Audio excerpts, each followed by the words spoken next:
DHR's How-To series. As part of our preparation for the Terminator X Holley Sniper fuel injection system that we're putting in the yellow Mustang today, we've got to change the fuel pump system. Originally we had a Holley blue fuel pump for our Holley carburetor. The Holley blue provided 110 gallons an hour at 6 psi, which is all you needed in a carburetor installation. And for our fuel cell, we used this pickup, which gave us AN fittings to tie into the fuel system, and it pulled it from the fuel-safe fuel cell. The fuel cell being a fuel tank that has foam, a protective liner that's designed for racing. Well, that won't work with the fuel injection. With fuel injection, we're going to need to provide a minimum of 280 gallons per hour. We're going to use a 340 gallon per hour aeromotive fuel pump in the tank, which is the best place because you've got fuel to help keep it cool. It's a direct pickup, so there's not a lot of gap. The fuel pump is submerged in the fuel. Therefore, we don't have to worry a lot about cavitation and stuff when you're trying to suck fuel uphill into a fuel-injected fuel pump. This setup's set up pretty neat. It's got set up here for AN fittings that will screw in. Those will be the AN fittings that have a rubber O-ring. We'll put a number 8 and a number 6, which ties into our fuel cell. Number 8 for the fuel going to the fuel injection, and a number 6 for the return fuel back into the fuel tank.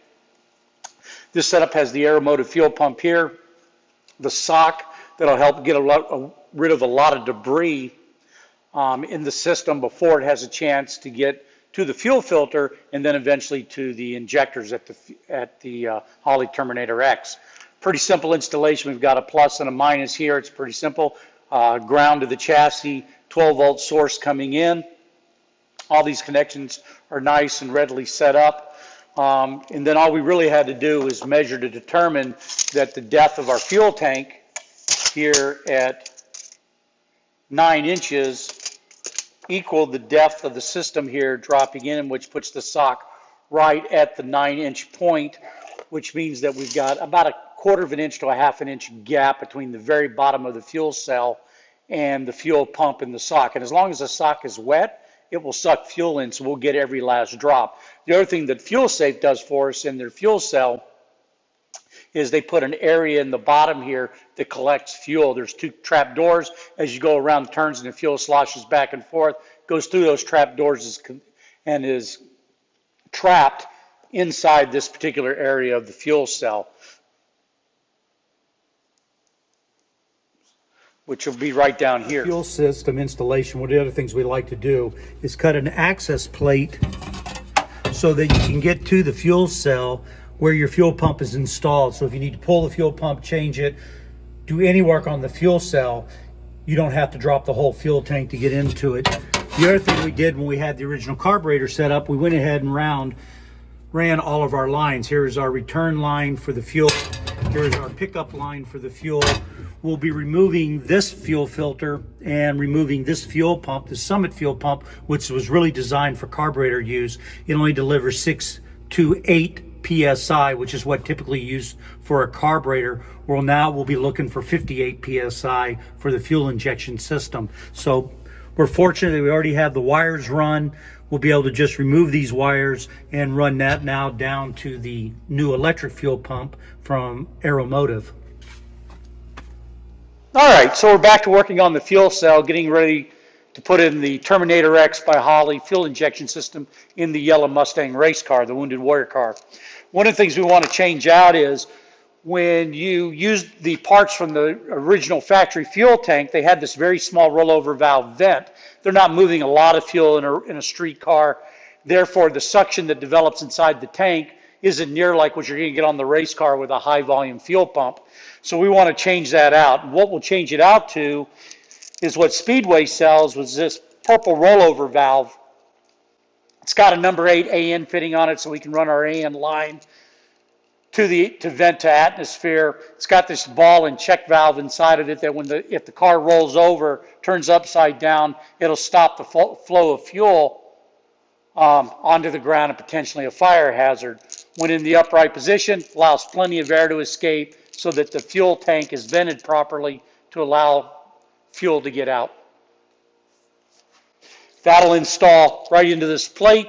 We'll remove that, it'll go into the fuel tank, and then we'll run our vent line So what we've done is we've taken the plate that comes with your fuel cell, we took out the original Ford vent valve, which you can see only has this really small fitting.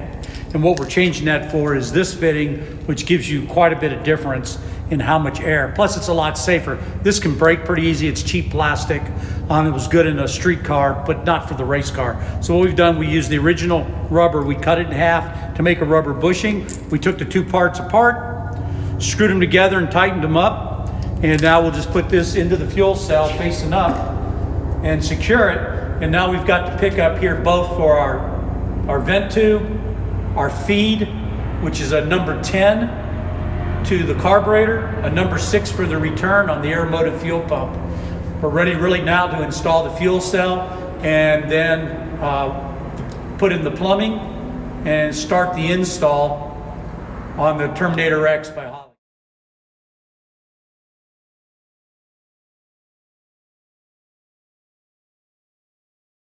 All right, well, we're going to do an unboxing. The Terminator X has showed up. We got it here. I started to open the package. We'll do what everybody does because that seems to be the way to do it, is we'll unbox it and see what we got. So the first thing we're going to pull out is the Terminator X instructions, how to do it. We'll definitely need those since we're going to replace our carburetor. Some other paperwork, some nice packing material. We don't need that. Big giant box. We're not going to use this again. So we'll just split it down here so you guys can see there easier what's going on and what's coming out. There we go. Much better. So it looks like we got two big boxes we're going to pull out of here, and we'll get rid of this box.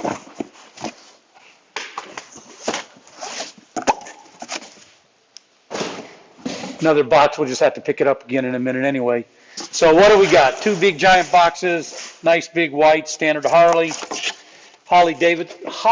not Harley Davidson, but Holly, which, all right, so we have a EFI kit in a plastic box. Another box here, let's see what this one is.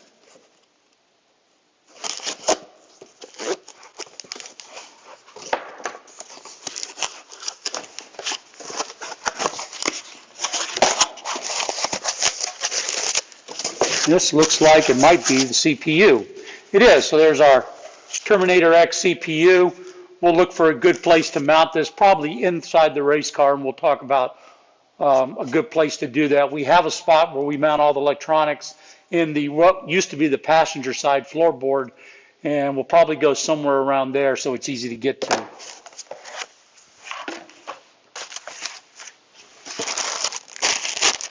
Wiring harness. Another wiring harness, a couple of wiring harnesses, so that'll give us quite a bit to work with there.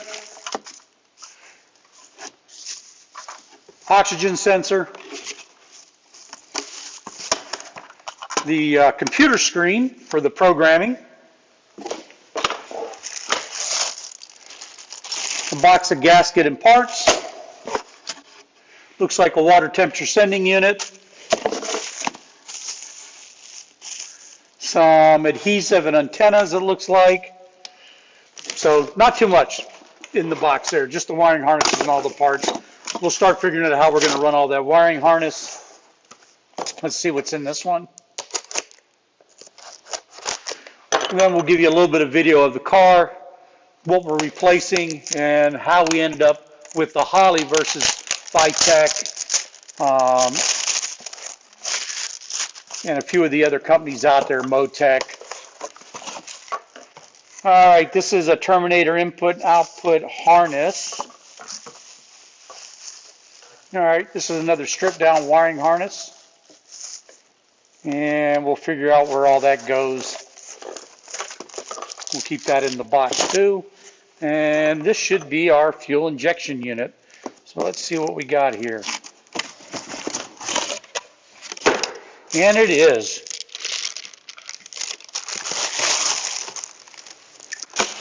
Here's what makes this so cool.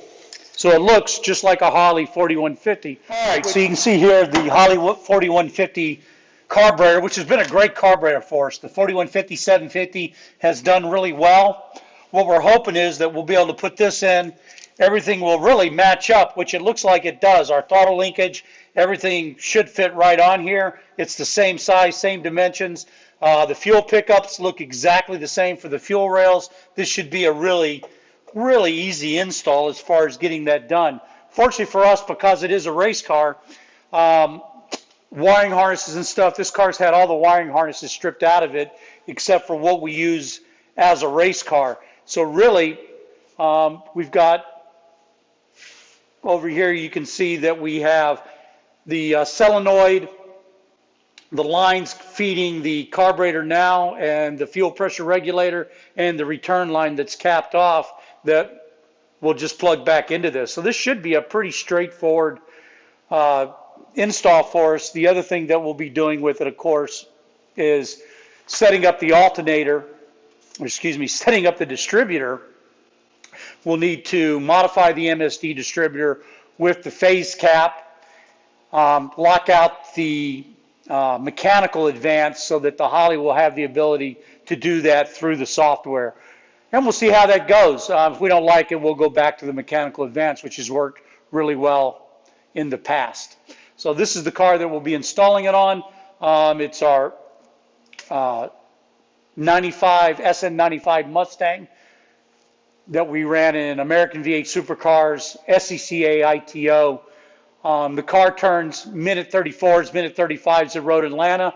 We're hoping that we'll be able to pick up a little bit of performance and power using the new Holley. One of the things that we're also going to do with the Holley Terminator is I'm going to program it myself using the handheld. After we do that programming, we'll run it on the dyno, see what we have.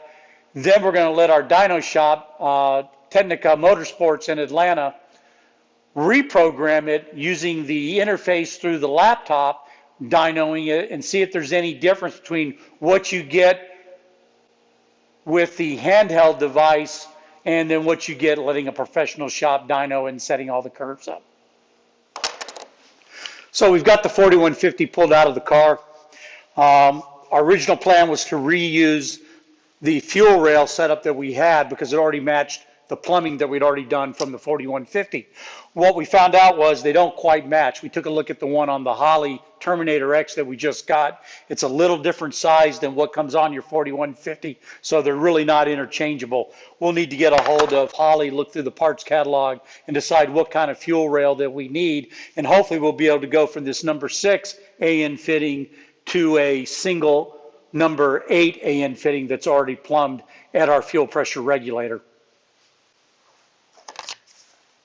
So we've got the Terminator X installed on the manifold. The manifold that we're using is the Australian single plane manifold put out by Parker. We found it to be flow a little better than the Edelbrock Victor Juniors. It looks like everything else is going to match up just fine. We'll be able to install it, hook up our throttle cable that we had and our throttle cable pickup, all that matches. The only thing that we're going to have to work on is how we're going to get from our number 8 here to these two number 6s. And there's a couple of different ways to do it. We're going to get into the Summit catalog and figure out exactly what we need. All right, so we have the new fuel log for the carburetor. Basically, it's the same as used on any of the HP Ultras, and it has the number 8 fitting on it, just like we need to go right into where our pickup is on the carburetor and on the fuel pressure regulator. The fuel cell is back into the car. It's pretty easy to do. And now we're at the point where you can get to the fittings, we can run all the lines and take care of it. Stay tuned for the second part of Holley Terminator X, where we'll be hooking up the fuel lines, running the wiring harness,